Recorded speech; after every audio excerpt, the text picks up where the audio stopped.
Hey, what is up? My name is Rubidium. Today we are looking at not this whole beast, but this particular item, the Zacuto Gradical Electronic Viewfinder, or EVF.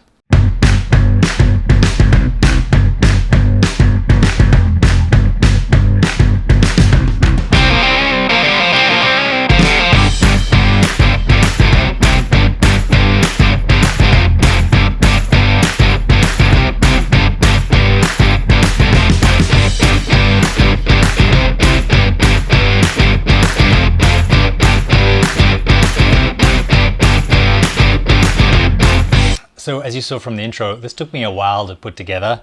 I guess the more times you do it, the better you get at it. And I am certainly no expert, but when it's on your shoulder, it is an absolutely beautiful thing. It's comfortable, it's beautifully weighted. It's just a real joy to operate.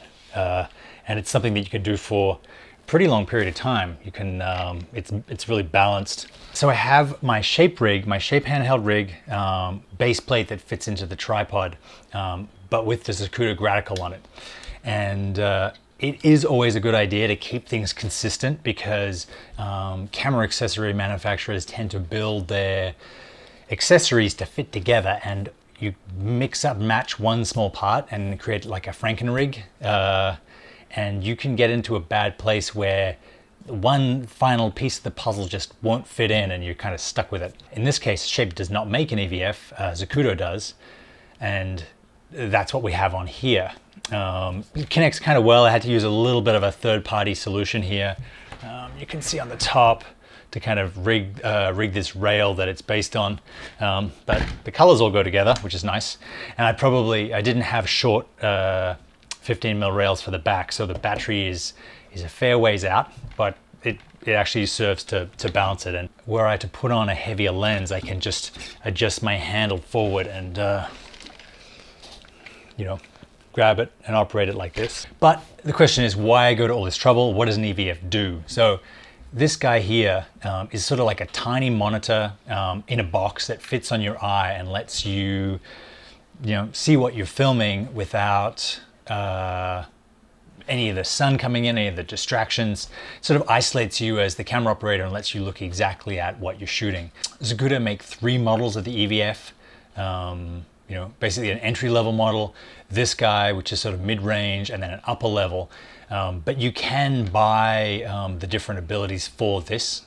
This one has false color, has focus peaking, it has a whole bunch of other different things. It connects via SDI and power in this one cable, which is great, which means you don't have as much spaghetti on top of your camera, all these crazy cables that you see on some film sets.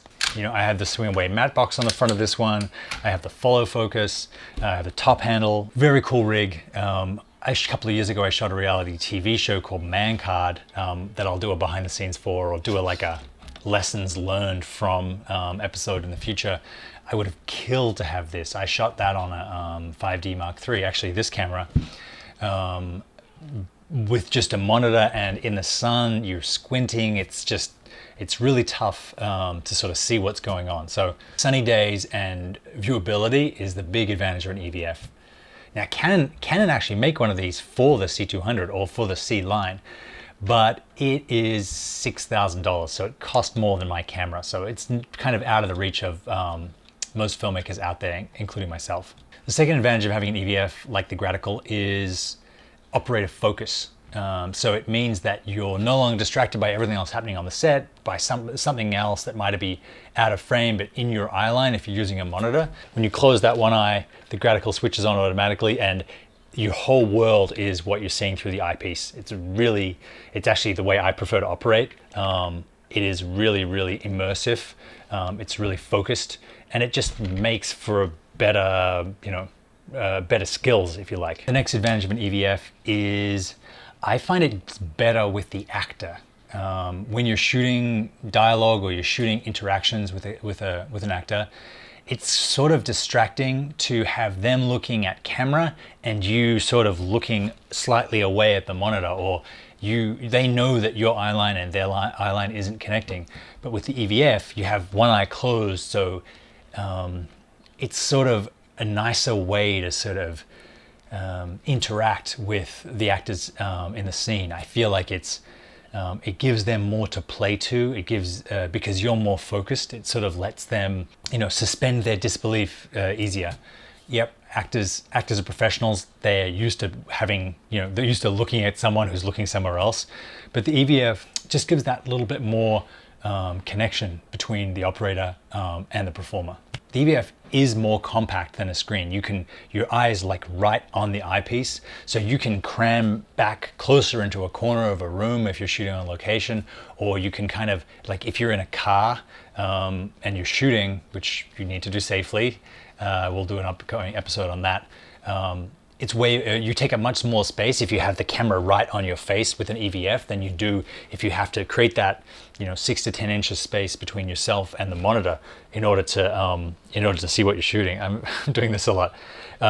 This is how a lot of films get shot, with the operator DP sort of stuck in a tiny little corner to get far enough back, and the EVF just gives you that much more adaptability as far as space goes. Now, this one is great because it has a whole bunch of things that the basic monitor doesn't have on a lot of cameras. So it has false color, it has waveform, it has focus piecing, it has histograms, and you actually can dial those in. You can conform them, dial them in, you can update the firmware. I think Zacuto does a thing where you can buy different features. If you have this one like the eye and you want some of the more advanced features, you can actually purchase them. So you're probably thinking at this point the EVF is a really good idea, you should rush out and get one. Well, it's not all perfection. There are some downsides to an EVF. It's more dangerous. When you have one eye through the camera looking at the frame, one eye closed, especially if you're walking backwards or walking forwards, you really, really need to have someone spotting you, or you can walk into things, you can get hit by things. There are plenty of cases of guys usually doing news stuff or reality stuff, being hit by cars, being run over, walking off the ledges of things. Because the EVF is so all-encompassing, it focuses you totally on what you're doing and you miss everything that's around you. It is harder to look through, and it's more fatiguing than a monitor. The reason, I think, at least from my experience, is that you're looking just through one eye. So, if you ever damaged your eye, or like I have had to wear an eye patch for a couple of weeks, it's really tough to constantly be judging depth, walking around, doing things with depth perception. It really does make for a much longer, much more intense day, to say nothing of what it takes to have this camera on your shoulder for a good part of the day. It's something that when I'm shooting that way, it takes me quite a few days to work into, and when after about a week, I get good at, but it is really tough. I should say too that the way that EVFs and shoulder-mounted cameras are used in most films is that whoever's operating, either a specific operator or a cinematographer, always have an assistant, and have someone that as soon as the shot, the director calls cut, someone takes that camera from them and puts it somewhere. They're not sitting with this on their shoulder all day as they walk around. Yeah, that's how a lot of the time it's done in independent film. That is really, really tough on the operator. The reason they do that on professional sets is that the less fatigued you are, the more creative and responsive you can be. If you have a 10, 15, 20 pound camera on your shoulder for a good part of the day, you are going to be absolutely wiped out. At the end of the day, you're going to start making mistakes, start blowing the focus, start not seeing the opportunities or the dangers that are in front of you. So it's in everyone's interest to keep the person who's shooting the movie, who's the first point of contact with the film, to be fresh and be creative. So that's EVFs in general. Let me talk a little bit about this Gradical eye. I really like it. I really wanted one. Zacuto lent me this one to do a review of. I really wanted one. I'm less certain now after using my 7-inch Blackmagic Video Assist, which has really beautiful color and is really big and heavy, to go to such a small screen is really tough. The refresh rate's not the same. It has a little bit of a strobe when you move the camera around. It's certainly not what I'm used to. You get all those advantages I just talked about, but it comes with disadvantages. This particular one doesn't have SDI pass-through. So you have a camera like this that's SDI only. You put the SDI into the graticle, it can't go anywhere else. You can't run it out then to a monitor. So you have to go into the view, like a focus puller's monitor, and then out to the graticle. But the graticle power cable is, this long. So you would need to get a special one unless you want bundles and bundles of spaghetti on top of your camera again. So it also doesn't have any power. It stays connected to the D-tap of your V-mount, and then it turns on and off depending on whether or not you have your eye in it, but it's always in standby. So the first time I had it, I just left it plugged in and it drained the entire V-mount battery. So now you have to plug it and unplug it when you want to use it. And it's one more thing to remember that I don't really like. I think it would be great if it just had a little switch at top that that turned it off. I guess you can pull the power out here as well.